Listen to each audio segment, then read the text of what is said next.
जी नाज़रीन, डॉक्टर तारा नज़ीर आपसे मुखातिब है। मैं आपको अपने प्लेटफॉर्म पे खुशामदीद करता हूँ। नाज़रीन, आज हम कानून और इंसाफ की बात करेंगे। हम आइन की बालादस्ती के हवाले से बात करेंगे। हम ये साबित करने की कोशिश करेंगे कि पाकिस्तान के अंदर कानून और इंसाफ की बालादस्ती नहीं है।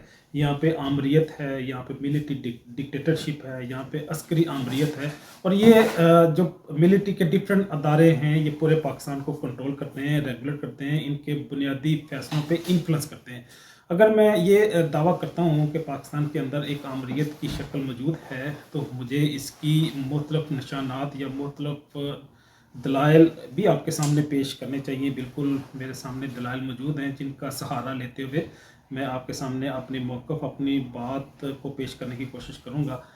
पाकिस्तान बनने के तकरीबन 2 साल के बाद कायद-ए-आज़म को ज़ियारत भेज दिया गया। उसके बाद पाकिस्तान के एस्टेब्लिशमेंट ने, मतलब ये कि पाकिस्तान की फ़ौज ने जो हुकूमत पे कब्ज़ा कर लिया, मुख्तलिफ मिनिस्ट्री और मुख्तलिफ डिपार्टमेंट या मुख्तलिफ अदारों पे इन्फ्लुएंस करना शुरू कर दिया, जिसको हिलरी क्लिंटन ने भी एक इंटरव्यू में डिस्क्राइब किया कि पाकिस्तान के बनने के बाद पाकिस्तान के अस्करी अदारों ने, पाकिस्तान की फ़ौज ने हुकूमत पे कब्ज़ा किया। उसके बाद जमहूरी ताकतों को, इंतखाबी ताकतों को ये ताकत, ये हुकूमत वापस नहीं की। Yeah, Yeah, it's yeah. just unbelievable. Well, look, One thing that, I would like her to address, because she was the Secretary of State.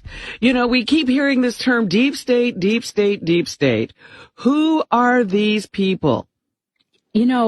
This is a term which was coined by political scientists to describe certain countries, like, for example, Pakistan, where the military and the intelligence services basically ran the country. And so you could get elected, but if they didn't like what you were doing, or you crossed them, you were out. Right. Maybe you'd get arrested, you'd get deported, you'd get accused of something. In one case, you'd get assassinated or executed. हम इसका तसलसल देखते हैं। फातिमा जना जो थी मादरे मिल्लत हैं, हमारे लिए काबिल एहतराम है। रेडियो पाकिस्तान में स्पीच करते हुए जब इस पर्टिकुलर पॉइंट पे पहुंची, अपने भाई की फौतीदगी के हवाले से कुछ चीज़ें उन्होंने बयान करने की कोशिश की, तो रेडियो पाकिस्तान पे टेक्निकल प्रॉब्लम आ गया। हम देखते हैं कि उनको ज़िंदगी में रुसवा किया गया। रुसवा मीन सियासी एतबार से उनको टफ टाइम दिया गया, और उनके आखिरी दिनों में बल्कि उन्हें तशद्दुद का भी निशाना बनाया गया। पोस्टमार्टम के हवाले से भी हर्डल्स पैदा की गई। फिर अदालत में जिस पसमर्दगी के साथ उनके केस को प्रोसीड किया गया और स्लोली उनके केस को डिफ्यूज़ कर दिया गया, ये सारे क्राइम और ये इस चीज़ की शहादतें हैं कि पाकिस्तान के अंदर आमरीत अपनी मखसूस शक्ल में मौजूद है। इसको तहफ़्फ़ुज़ देने वाले अदारे भी मौजूद हैं, इसको तहफ़्फ़ुज़ देने वाले किरदार भी पाकिस्तान के अंदर मौजूद हैं। शेख मुजीबुर रहमान इलेक्शन जीतते हैं इंतखाबी नुक्ता नज़र से, जमहूरियत के कानून के मुताबिक, पाकिस्तान के आइन के मुताबिक पाकिस्तान के अंदर हुकूमत बनाने के हकदार हैं। उन्हें ये हक सौंपना और देना चाहिए था, लेकिन किसने उनको गद्दार बनाया, किसने बांग्लादेश बनवाया, कौन। मैं बात और करने लगा था, मैं मोहतरमा अकलीम अख्तर के हवाले से बात करना चाह रहा था, लेकिन मैं वो बात नहीं करता। लेकिन पाकिस्तान को तोड़ने वाले, बांग्लादेश का ऑपरेशन करने वाले, पाकिस्तान को दो लख्त करने वाले कौन लोग थे, ये सब लोग जानते हैं। और ये आज तो तश्ते अज़बाम है, और ये कोई दूर की बात नहीं है, ये सारे लोग जानते और समझते हैं। बात को आगे बढ़ाता हूँ।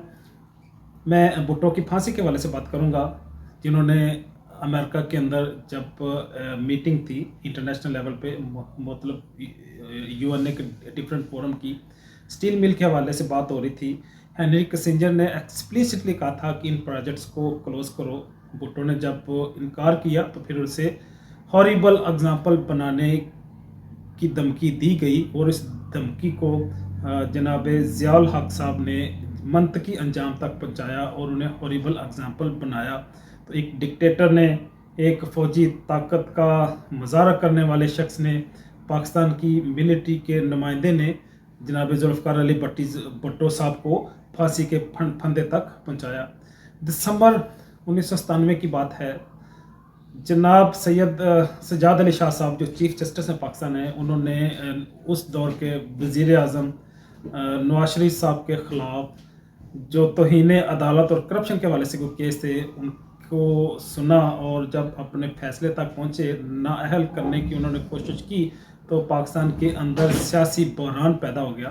اس وقت کے صدر جناب فاروق لغاری صاحب نے جب وزیر اعظم کو نواز شریف صاحب کو ڈسمس کرنے کی کوشش کی تو جہانگیر کرامت صاحب جو اس دور کے ملٹری چیف تھے، وہ بجائے چیف جسٹس کو پاکستان کے صدر کو سپورٹ کرتے، وہ ایک کرپٹ حکمران پاکستان کے توہین عدالت کے مرتکب نواز شریف صاحب کے پاس چلے گئے، جس کے بعد فاروق لغاری صاحب اور سید سجاد علی شاہ صاحب کے پاس اور کوئی راستہ نہ رہا کہ وہ ریزائن کر کے گھر چلے گئے۔ بات کو آگے بڑھاتے ہیں۔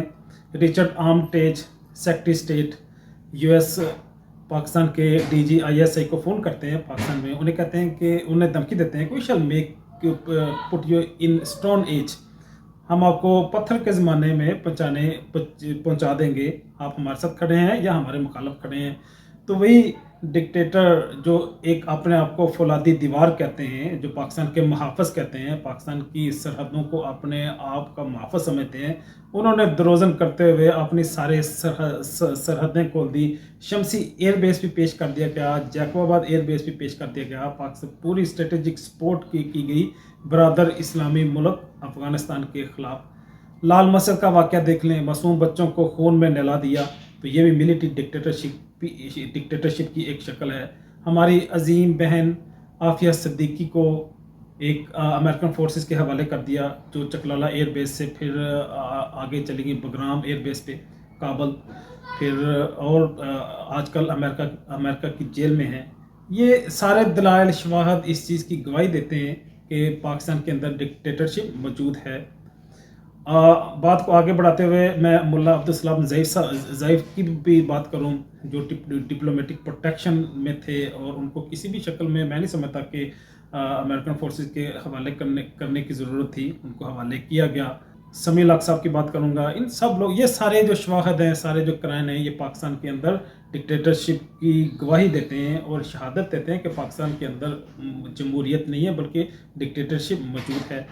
تو اس ڈکٹیٹرشپ کو بہرحال کبھی نہ کبھی ختم ہونا ہے، نظر پاکستان کی تکمیل ہونی ہے، پاکستان کی آزادی کو پائے تکمیل تک پہنچنا ہے، اور یہ زیادہ دور نہیں ہے۔ انشاءاللہ یہ سفر ہمارا مکمل ہوگا، ہم اپنی منزل کو پائیں گے اور پاکستان کی آزادی کی تکمیل ہوگی۔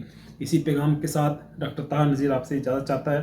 ملتے ہیں زندگی کے کسی نئے موڑ میں نئے علمی عنوان کے ساتھ، تب تک کے لیے اللہ حافظ۔